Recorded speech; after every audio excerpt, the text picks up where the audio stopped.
try to explain, because I understand what Her Honor is trying to say. What I'm saying is it's not written in the bill.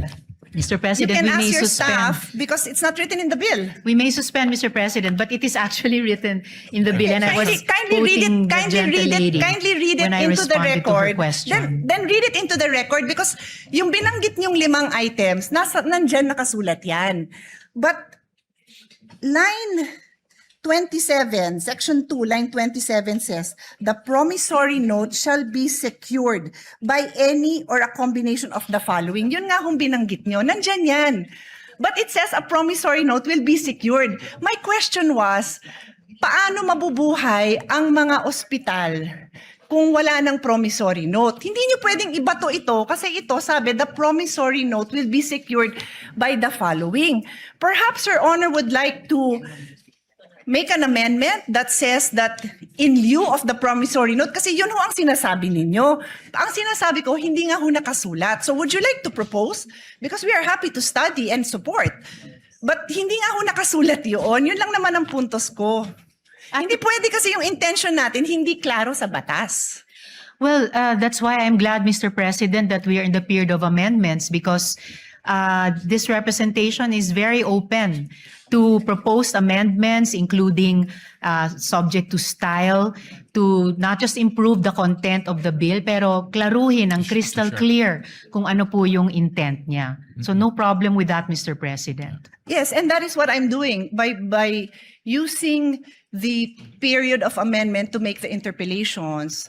I am making it known to the sponsor that what she is saying is not in the bill. So I believe if yun po ang intention ng sponsor, then kayo po ang isulat niyo po yun kasi kayo ang nagsabing yun yung gusto niyong gawin eh. Di kayo po ang magsulat nun, and we will be happy to review it kasi hindi ko po amendment yun. Ako yung nagtatanong kung ano ang gagawin ng ospital kung wala siyang promissory note. So sabi niyo ito. So tinatanong ko saan nakasulat yun.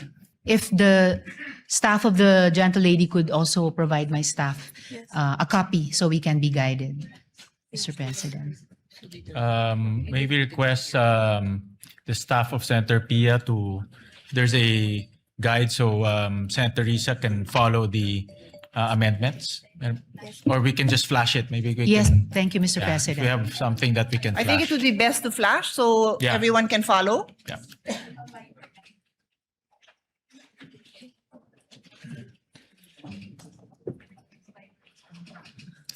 Session suspended. Thank you, Mr. Actually, Mr. President, these are very simple, straightforward amendments. So we don't have a ready copy to share, but I can read, in the interest of moving it along, I can read the amendments and Her Honor can check it. If there's any issue with it later on, then in the same way that we reopen, Her Honor can check. Because honestly, they're very straightforward. They're just principles which knowing how we all have a common interest in supporting the strengthening the work of the barangay health workers. I really don't foresee that there's anything controversial. Again, happy to present, but I don't have it in a form that is presentable right now. So because I'm reading, I don't read a script. I look at the bill and then I read my amendments. That's all I There, have. it's already There, okay. flashed. So maybe as we go line by line, there will be time to prepare it. Okay. Thank you, Mr. President. That would have been fine. And in fact, yes, I have that copy already also po. And as I said earlier, yung unang pinropose na amendment ng gentlelady, it already sounded okay. But this is even more helpful now to have this matrix. Salamat po, Mr. President. Go ahead. has this been What does accepted? the sponsor say So to the amendment? to the first proposed amendment, Mr. President, in section 2. Accepted, Mr. President. Any objection? Hearing none, amendment is approved.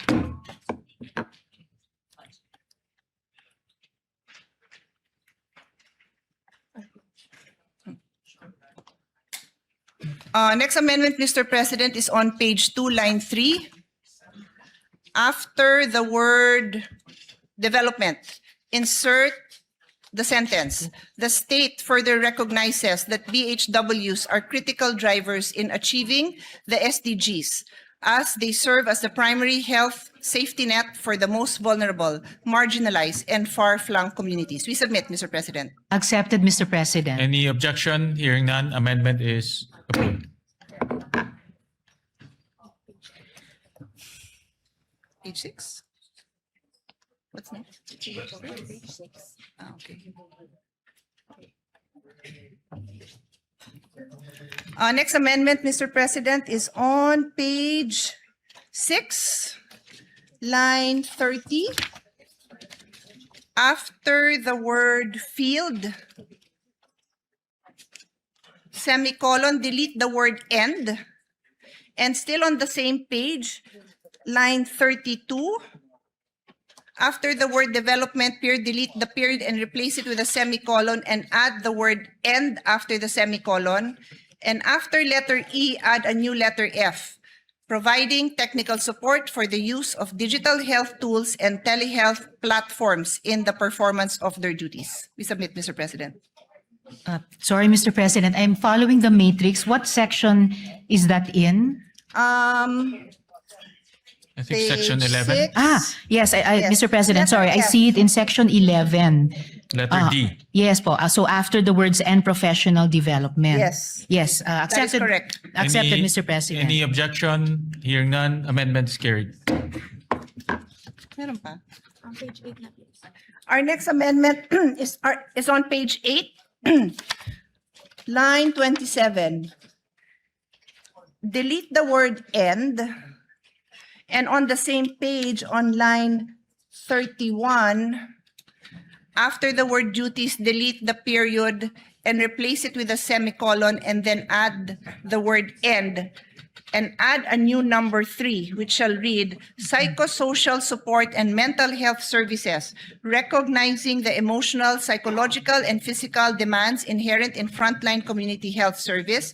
The DOH, in coordination with concerned LGUs, shall ensure that all registered BHWs, whether volunteer or employed, have access to psychosocial support and mental health services appropriate to their role and circumstances, which shall be in accordance with Republic Act number 11036, otherwise known as the Mental Health Act. We submit, Mr. President. Accepted, Mr. President. Any objection? Hearing none, amendments carried.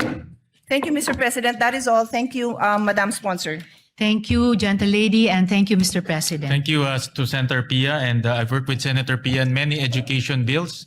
Lagi niyang pinapaganda at sinasharpen yung mga bills natin. Kaya maraming salamat sa amendments and interventions. Yes, thank you. Thank you very much, Mr. President. Mr. President, with that, I move to close the period of amendments. Is there any objection? Hearing none, period of amendments hereby closed. Thank you very much, Thank you, Mr. Mr. President. President. Thank you also to the our colleague, Senator Pia Cayetano, and the sponsor, Senator Risa Ontiveros. With that, I move to approve on second reading, subject to style, Mr. President, the measure. Is there any objection? Hearing none, the aforementioned bill is hereby approved on second reading, subject to style. Thank you very much, Mr. President. I move to suspend consideration of the same. The consideration of the aforementioned bills hereby suspended. Mr. President, I move that we consider Senate Bill number 1511 under Committee Report number 15. Is there any objection? Hearing none, the motion is approved. Hospital detention. Thank you very much, Mr. President. Mr. President, I move that this is the hospital detention measure. We are, of course, against hospital detention of the patients. Anti-hospital, that's right. Thank you for clarifying, Senator Pia. It's the anti-hospital detention bill or act, Mr. President. And we'd like to recognize the sponsors, Senator Risa Ontiveros, and our distinguished colleague, Senator Pia Cayetano, to propound the amendments, Mr. President. We're in the period of amendments, just for the We information. recognize the gentlelady from Panay, Senator Risa Ontiveros, and to propound her amendments, the gentlelady from Taguig, Senator Pia Cayetano. Thank you, Mr. President.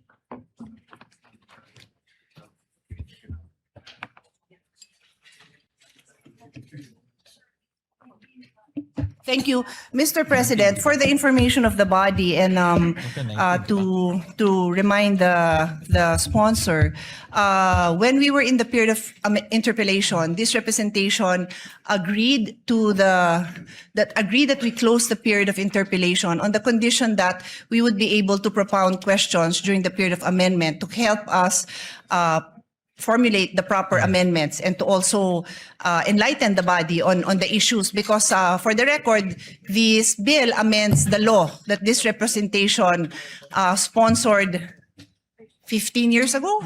So I also congratulated the sponsor during my first amendment that the first time I made amendments that it is high time that we review this. So I'm supportive of this, but I just need to be able to propound these clarificatory questions, because I hope the body will engage with us, because I think it requires a whole of body approach in solving this issue. Because the next issue I'm going to take up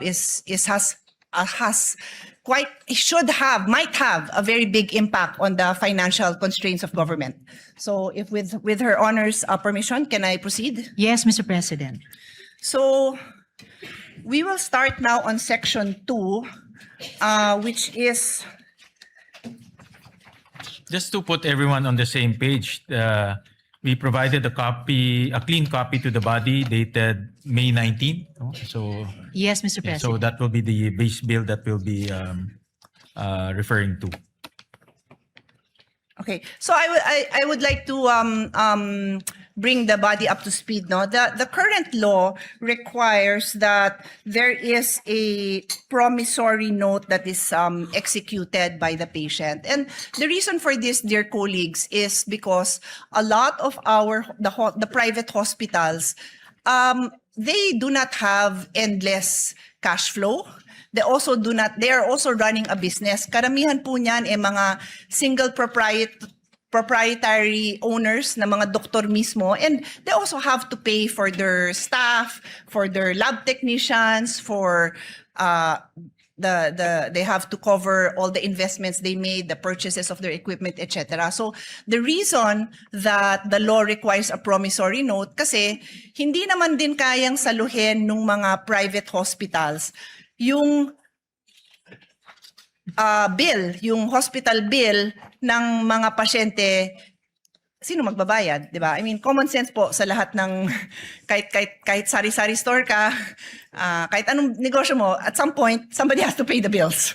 So ang law natin as it stands may promissory note, but the proposed amendment of the sponsor is provided that no promissory note shall be required of indigent patients who have been endorsed by the Medical Social Services Office of the hospital, medical clinic, or any similar facility to the Department of Social Welfare and Development. Provided further that those patients who are partially recovered shall sign a waiver undertaking that they are assuming the risk of the consequences for requesting for discharge despite having not fully recovered. So ang question po natin sa sponsor natin, magkano po ang impact nito sa ating private hospitals na wala ng promissory note?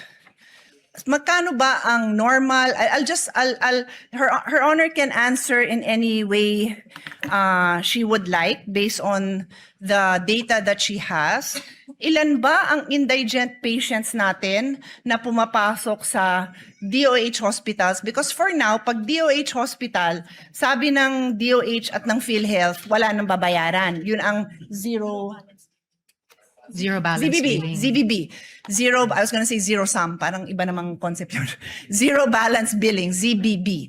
So yan ang DOH hospitals. And then, na-cover na ba yung LGU hospitals? Hindi pa? Hindi pa po, parang nagpapilot na lang. Okay. So yung question natin, when this was first brought up, I think we were deliberating the budget. Alam ng Senate President yan kasi siya yung chairman ng ating Committee on Finance. Yung question is, paano naman yung mga LGU hospitals? Kasi if you are a patient, you do not even distinguish between a DOH hospital and an LGU hospital. Basta you will go to a hospital that is near you and that can take care of you. So hirap na hirap yung mga mayor na masabi sa pasyente na, ay hindi ka namin covered kasi hindi kami DOH. LGU, yung pasyente, ha? Ha? They do not understand that distinction because in their mind, this is a public hospital. Sabi, ZBB. So later on, nag-clarify ang DOH na DOH hospitals lang. And then now, my understanding is they are piloting some LG hospitals. I might have some numbers. I will also be happy to share what I have, but I believe it is incumbent upon the sponsor who is now proposing na wala ng promissory note kasi sino ang sasagot nito? Ang concern ko is we are partners, public and private institutions are partners in delivering health service in this country. So we do not want to see these private hospitals shut down because wala na hong magbabayad ng kanilang mga bills. I don't know if there are arrangements that have been made already prior to the passage of this bill to ensure that these private hospitals will be paid. Because even the LGU hospitals, nandun pa lang tayo sa dry run or ang tawag doon? Pilot testing. So I give the floor to Her Honor to enlighten us because I would love to be able to support the needs of the indigent patients, but I also don't want the private hospitals to close. Thank you, Mr. President. Of course, I also share that particular concern of the gentle lady from Taguigan Pateros. As to her first question, kung magkano lahat-lahat ang magiging financial implications sa mga ospital kung maipasa natin itong batas na ito. Unfortunately, there's no concrete data of the universe of that amount, but at the very least, pwede nating sabihin na variable yung fees, no?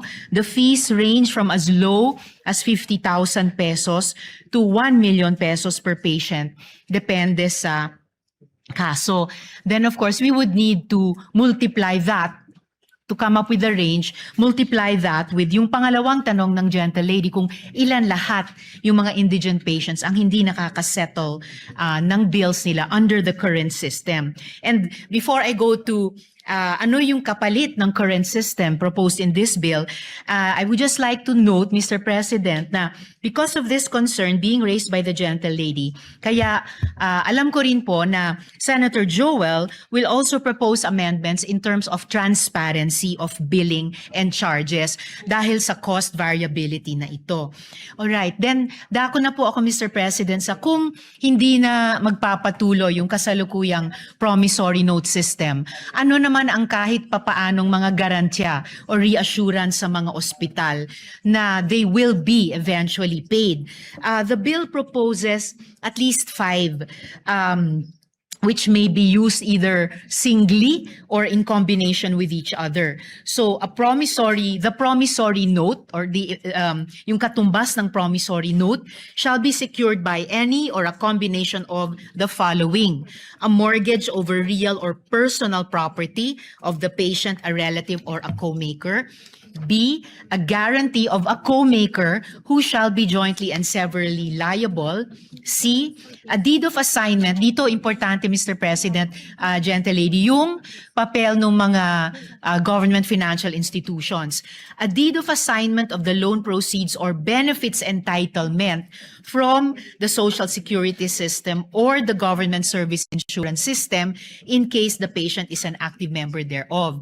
D, a guarantee letter from the Philippine Charity Sweepstakes Office, and in the case nga po of indigent and financially incapacitated patients, a guarantee letter from the Department of Social Welfare and Development or the Department of Health.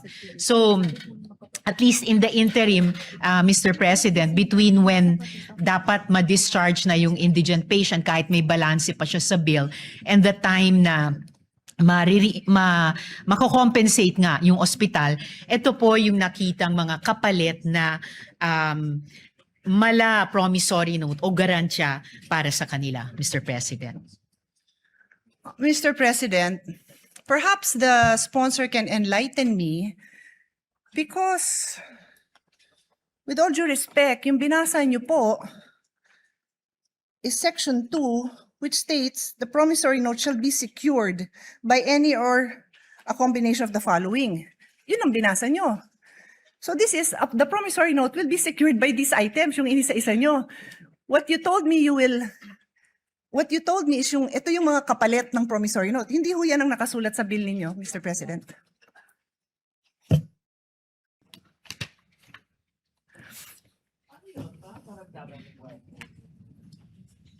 No, Mr. President, it will be a different system. Kung dati the indigent patient and his or her family were on their own to execute a promissory note kahit wala or kulang na kulang ang anumang collateral. Here, there is a promissory note in their name but backed up not by them by their lonesome, pero itong mga social protection and government financial institutions natin.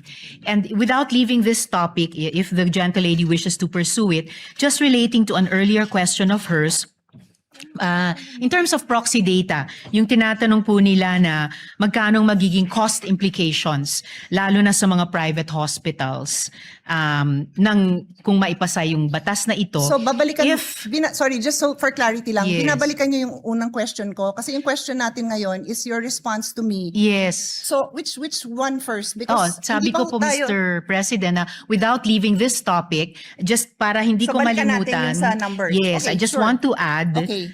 yung sagot ko kanina dun sa isa sa mga naunang tanong ng gentle lady na to use proxy data, if private hospitals are claiming 7 to 10 billion pesos from PhilHealth, then at least for purposes of discussion, we could assume around that amount yung implication sa kanila kapag maipasa itong batas. So that 7B to 10B worth of payments due sa kanila ay ipasasalo natin sa ganitong bagong sistema.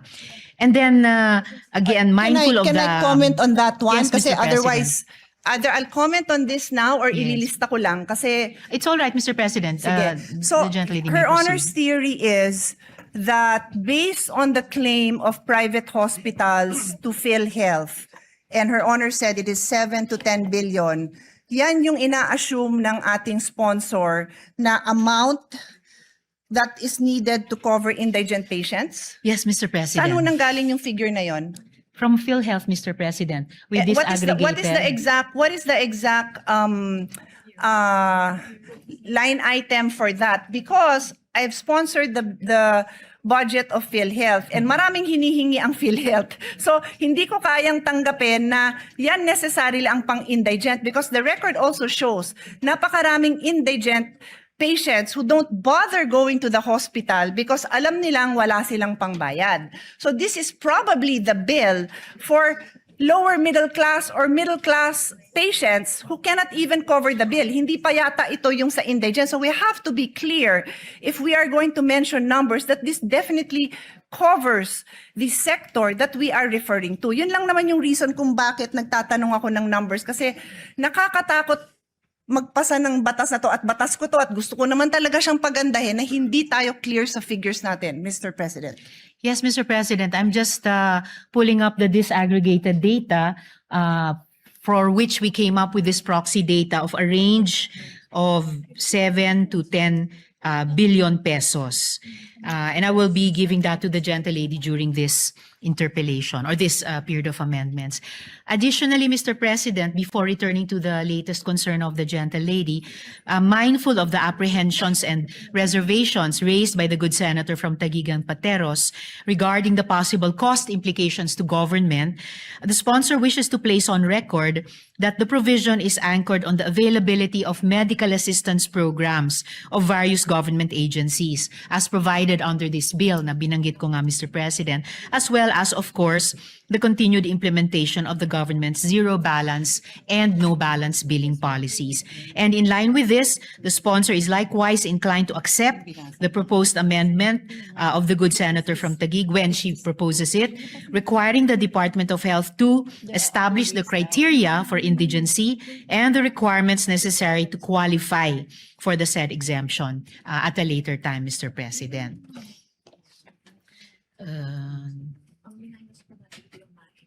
So the latest concern of the gentle lady was, So her Honor made a statement that there are other ways the bill intends to support the indigent patient. And Her Honor mentioned letter A, B, C, D, E. Sabi nyo, 5 po yun. Ang sinasabi ko po sa inyo, kindly educate me because yung sinabi nyo, wala yan sa bill. Ang naka-enumerate dyan na 5 items are, it says the promissory note will be secured by any of the following. So may promissory note pa rin. So Her Honor is simply addressing dalawang sitwasyon natin. Sino ang kailangan magbigay ng promissory note at based dun sa dito sa amendment nyo, the indigents will no longer be required to execute a promissory note. Tapos dinagdag nyo, pero ito yung mga pwede nilang gawin. Wala nga ho yun. Yung sinabi nyo, wala sa bill nyo. Ang nasa bill, yung mga 5 items that are used to secure a promissory note. So that covers the people who need to pay a promissory note. So Her Honor has to clarify this because it's not, what she's saying is not in the bill. Actually, Mr. President, it is in the bill. In fact, in answering this question, nag-take off po ako dun sa page 3, line 17, section 2, na kinwote ng gentle lady from Tagigan Pateros. And kaya tinalakay ko po yun na in lieu of the current promissory note system, it's still called the promissory note here, pero hindi na po yung solong mga collateral o ano pa mang meager resources na meron yung indigent patient or family ang magsisecure niyan. Ang magbaback up na po nun ay yung mga social protection agencies at saka government financial institutions natin tulad ng SSS, GSIS, PCSO, DSWD, DOH. So in effect, Can Her the Honor promissory specific- note, if I may just complete sure. this last sentence, the promissory note will no longer be issued by their lonesome nga po ng indigent patient and family, then bahala na sila sa buhay nila kung paano i-honor. In a way, it will be for the benefit of the hospital na mayroong hindi yung mahirap na iyon, pero may government institutions na nagsisiguro sa kanila na you will be paid, Mr. President.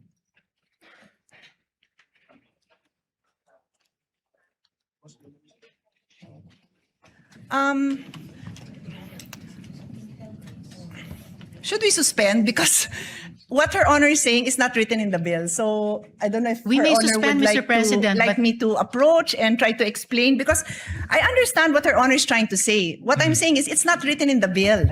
Mr. You President, can we ask may your suspend. staff because it's not written in the bill. We may suspend, Mr. President, but it is actually written in the bill, and I was Kindly read quoting it. the gentle lady Kindly read it when I into the responded to her record. question. Then read it into the record because yung binanggit niyong 5 items, nandyan nakasulat yan.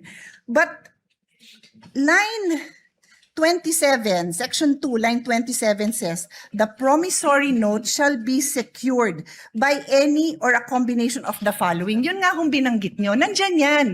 But it says a promissory note will be secured. My question was, paano mabubuhay ang mga ospital kung wala ng promissory note? Hindi nyo pwedeng ibato ito kasi ito sabi, the promissory note will be secured by the following. Perhaps Her Honor would like to make an amendment that says that in lieu of the promissory note, kasi yun ho ang sinasabi ninyo. Ang sinasabi ko, hindi nga ho nakasulat. So would you like to propose? Because we are happy to study and support. But hindi nga ho nakasulat yun. Yun lang naman ang puntos ko. Hindi pwede kasi yung intention natin, hindi klaro sa batas. Well, that's why I'm glad, Mr. President, that we are in the period of amendments because this representation is very open to proposed amendments, including subject to style, to not just improve the content of the bill, pero klaruhin ang crystal clear kung ano po yung intent niya. So no problem with that, Mr. President. Yes, and that is what I'm doing by using the period of amendment to make the interpellations.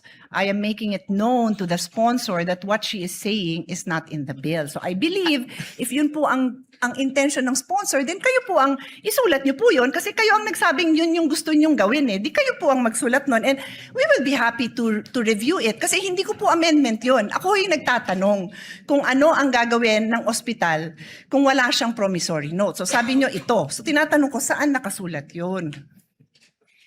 No There- problem, Mr. President. We can improve this in this very period of amendments. Thank you. Tapos balikan ho natin yung expenses, no? I can suspend and Her Honor can look at her numbers because I will also be presenting numbers. Her Honor also mentioned 50K to 1 million per patient. So does Her Honor intend to, kasi yun yung unang binanggit nyo. So does Her Honor intend to come up with a number based on those, that range of expense that Her Honor mentioned? Kasi kailangan nga natin ng number because we have to find out where will we get this amount to support naman these private hospitals. Otherwise, this is a disaster because ang mangyayari, pipila lang sila sa Malacanang, magmamakaawa sila na wag ipasa to. Sayang naman yung effort natin dahil we all have the same intention. Pagandahin yung health system natin. Wag ma-detain ang mga tao, masuportahan ng mga indigents, but we have to know our numbers before we make these kind of amendments. And one more on that section, so maybe we can take a break so we can work on this section. Before we go on to the one more point of the gentle lady, Mr. President, definitely this is not going to turn out to be a disaster. The whole point of the bill, as the gentle lady herself has said, is to amend and update the original law. And that is why we are in the period of amendment to further improve it, Mr. The President. only reason I use the word disaster, Mr. President, because time and again, the small private hospitals have practically kneeled down in front of us, begging us for support. So pag pinasa natin to, hindi dahil sa hindi natin kinonsider yung burden sa kanila, then disaster yun para sa kanila. At kung disaster yun para sa kanila, disaster yun sa healthcare system natin because we are partners. Yun lang naman ang sa akin. We are partners, public and private. May mga lugar, and again, the Senate President is listening intently. Thank you because alam nyo din to. There are areas where there are no public hospitals. So, private hospital yung inaasahan mo doon. Tapos, kung yung mga indigent patients, sabi natin, magpapasa tayo, wala nang promissory note. At again, forgive me kung hindi ko lang naiintindihan. Kaya nga sabi ko, please feel free to point it out and educate me kung saan dyan nakalagay. Ano ba yung in lieu of the promissory note na matatanggap ng ospital? Kasi, kung wala, mababaon sila sa utang, magsasara sila. And that threat has happened many times. Alam ni Senate President yan. Ilang beses yan hindi lang nag-threaten. Some of them really closed. During the pandemic, they closed because PhilHealth was not fast enough to reimburse them for the expenses that they incurred during the time. Marami hong nagsara. So I'm just banking on experience to ensure that what we pass is a responsible response to this issue. So before I leave section 2, ang idadagdag ko is, did Her Honor take up during the hearings this possible amendment na lahat ng indigent patients wala ng promissory note? Na-take up po ba yan sa hearing so that you would be able to hear the concerns of the different sectors, including the small private hospitals, the small clinic owners, yung mga lying-in clinic. Maliit lang ang singil niya na pag nanganak ha, I'll try to pull out that number. It's not a huge amount because it's just a lying-in clinic, overnight pag nanganak. So pag indigent, the amendment now is lahat ng indigent patients wala nang babayaran. Wala nang promissory note. Sorry, to be clear, wala nang promissory note. So, was this taken up during the hearing so that marinig natin yung side nila?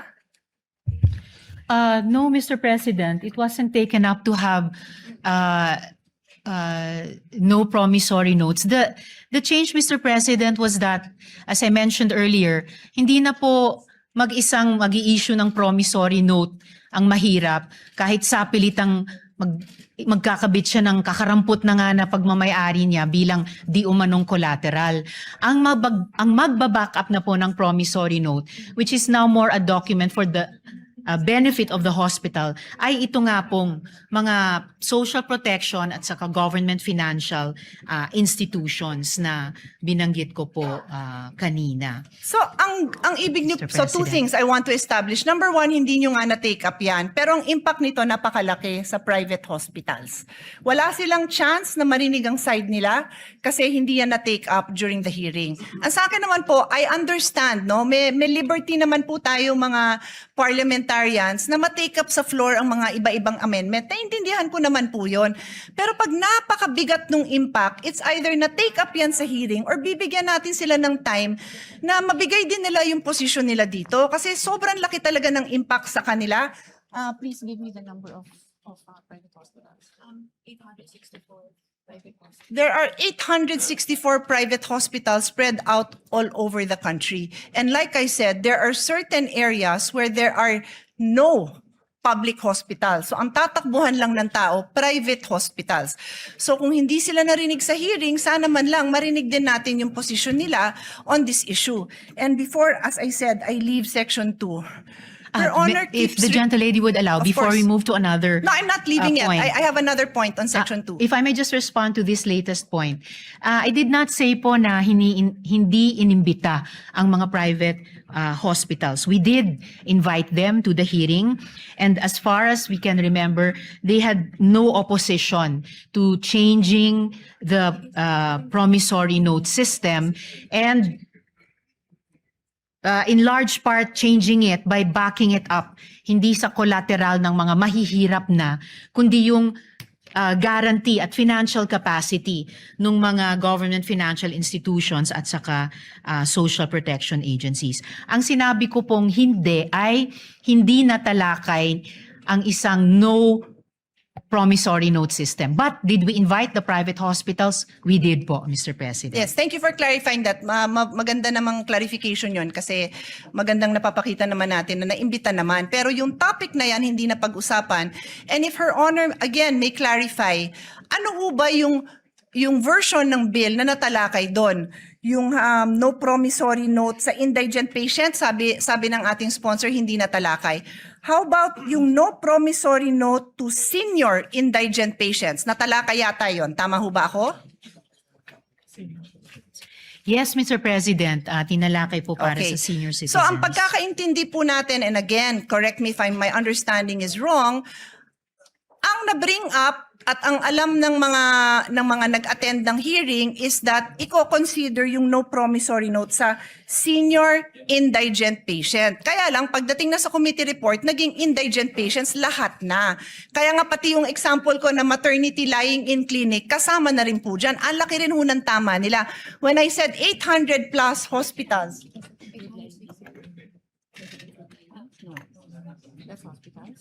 yung sinabi kong 864 na establishments, mga hospital po yun. Hindi pa kasama dyan yung lying in. Baka mas marami pa.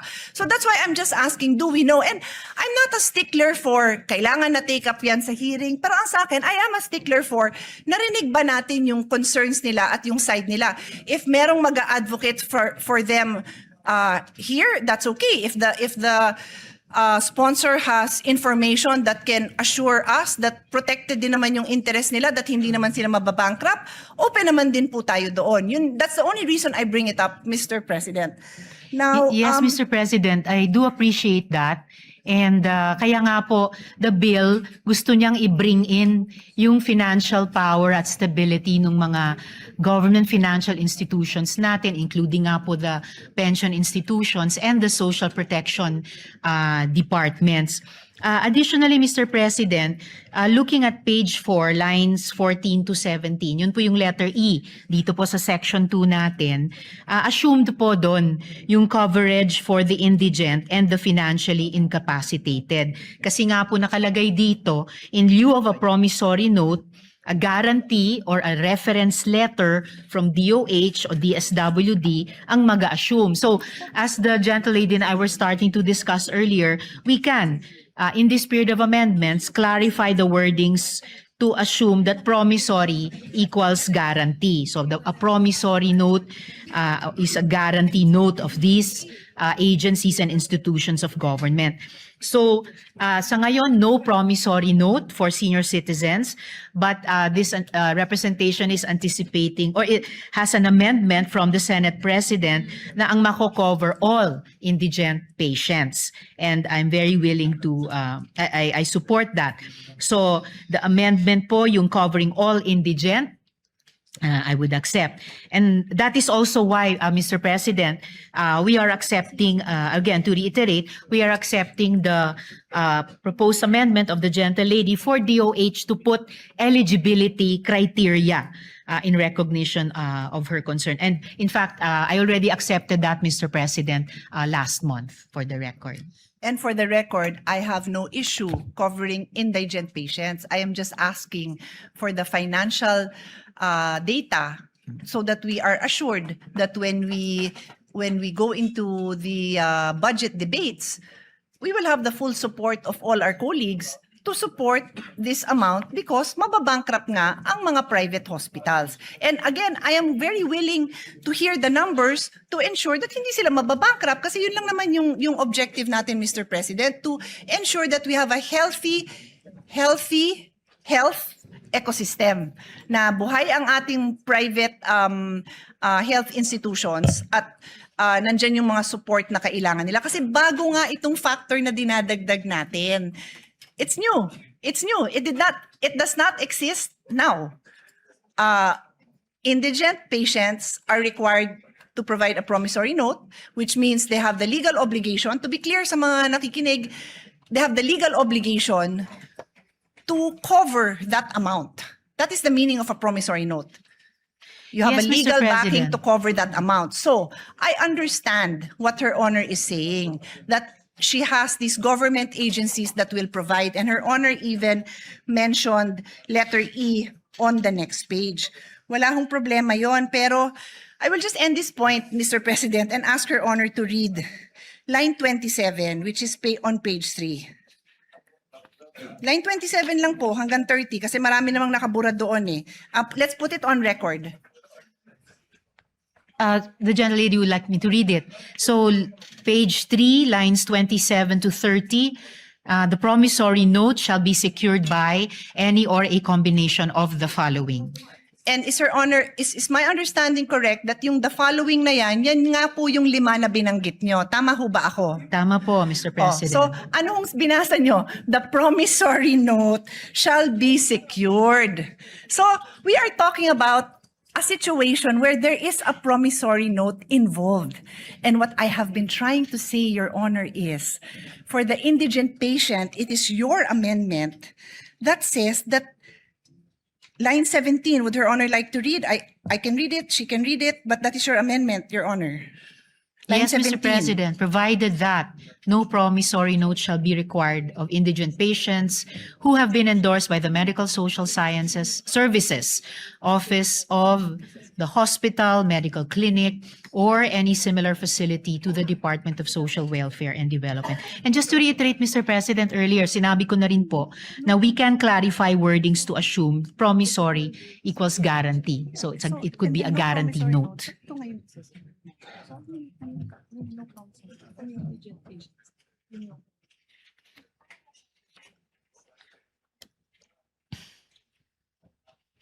Saka wala rin naman pong changes sa Yes. Mr. President, assuming no sa budget allocation dahil nasa loob naman ng DOH at DSWD budgets yung MAIFIP at AIX respectively nila. Yun po yung intent din sa bill na to. Mr. President, Your Honor just read line 17, no promissory note shall be required of indigent patients.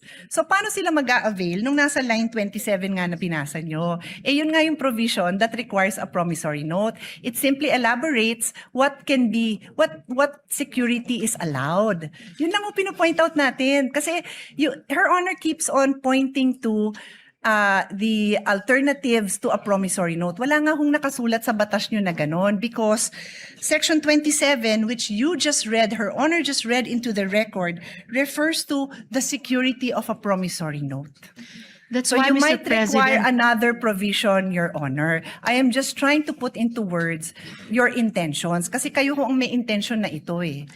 although, Mr. President, as I already mentioned earlier, yung in terms of yung wording, yung language ng bill, pwede na nga pong palitan yung promissory note with guarantee note just to indicate nga na hindi na po ito yung kasalukuyan, hindi nga dating kasalukuyang sistema na sapilitang pinapapirma yung mahirap na pasyente o pamilya niya ng promissory note. Kahit halos wala siyang maidikit na collateral dyan. So if it makes it clearer, change promissory note to guarantee note. And of course, kung saan sa bill nag-a-appear yung salitang promissory, papalitan din ng salitang guarantee note. Ang importanteng pagbabago, Mr. President, ay pinapasok na po natin yung financial backing nitong mga pension systems at nitong mga government agencies, nitong mga government financial institutions, na ito yung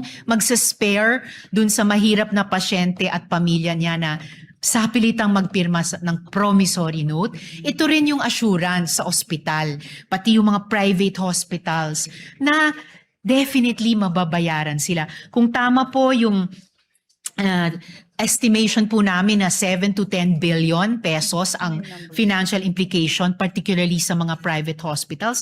Certainly, pag sinuma natin yung financial might nitong nakalista sa 5 letters dito, kakayanin po nilang garantiyahan yan. And yan ang assurance na mababayaran ang mga ospital sa mga serbisyong ibinibigay nila sa mga indigents, Mr. President. With the kind permission of Senator Pia, the way I understand it, dalawa po yung categories, may indigent and non-indigent.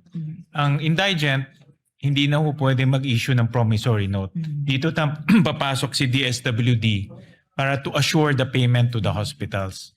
For non-indigent, pwede pa rin mag-issue ng promissory note backed by the 5 different guarantees. So, in Maaari other po, words, Mr. That President. is I think correct. that's the way That it's is correct. structured. But So, that is correct. Yeah. So I think ang suggestion ko is to make it very clear that for indigent, it's the government that will assure the payment to the hospital so that yung Yes. operations nila, I see the point of Senator Pia, hindi ma-hamper yung operations nila. I think that should be stated clear in the bill. Para kung ako man si hospital, walang promissory note, si government na will step in and pay for my arrears. Yes, Mr. President, and will do to make it clearer. Pero salamat din sa pagbanggit kahit yung mga non-indigent, halimbawa yung mga middle class. Minsan kahit middle class po ay maaring kapusin. So this could be like a range of financial buffer para sa mga pasyente. Yung mga indigent talaga, at least masasandigan nila itong mga institusyon, and yung non-indigent, if necessary at kung magkakwalipika sa mga criteria, maaring mag-avail of din kahit partially. Pero syempre, alam naman po natin ang pinakamadalas na de-detain dahil may bill or may balanse pa sa bill ay yung mga mahihirap. So sila po yung aasahan sana natin dito sa 5 nakalista. Yeah, well, I suggest for the indigent good sponsor, malista natin yung DSWD, DOH, PhilHealth, even PCSO, yung mga government institutions who provide assistance so that kung ako yung hospital, alam ko, assured din ako na mababayaran din ako. Yun ang, I think Senator Pia is correct in saying, pag maliit ka, wala ka ng, you rely on your cash flow eh. Pag mawawala yung cash flow na yun, mahirapan sila to continue with their operation. And we'll provide some suggestions to that effect. Salamat, Mr. President. So ngayon pa lang, I could see 2 possible conditions na isasama natin or criteria. Kapag indigent patients, no promissory note.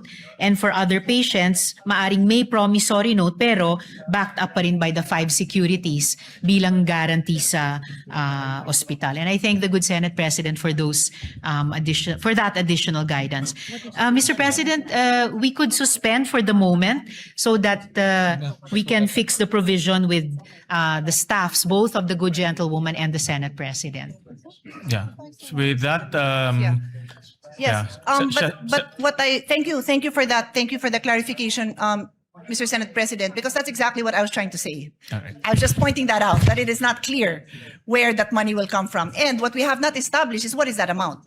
Because I am prepared later on when we resume to show that the amount I have is much more than, I think Her Honor said 7 to 10 billion, if I'm not 5 mistaken. to 7 billion pesos. 5 to 7. The Mr. numbers I President. have are much bigger. I just want to study it a little bit more because it's not my goal to prolong this. I also want to Tama, pass 7 this. to 10, Pero sorry. I want to be responsible about this. Otherwise, I will have to make a reservation in the passage of this measure because when the budget time comes, or even before that comes, mark my word, pipila ang ating mga private hospitals to object to the passing of this. And we don't want that. No, we want them to know that it's a Senate that listens to the people and passes responsible bills. Thank you, Mr. President, for your clarification. Session Just correct my last note, Mr. President. 7 nga po, 7 to 10 billion pesos. My numbers are Thank you, much Mr. higher, Mr. President. President. Session suspended.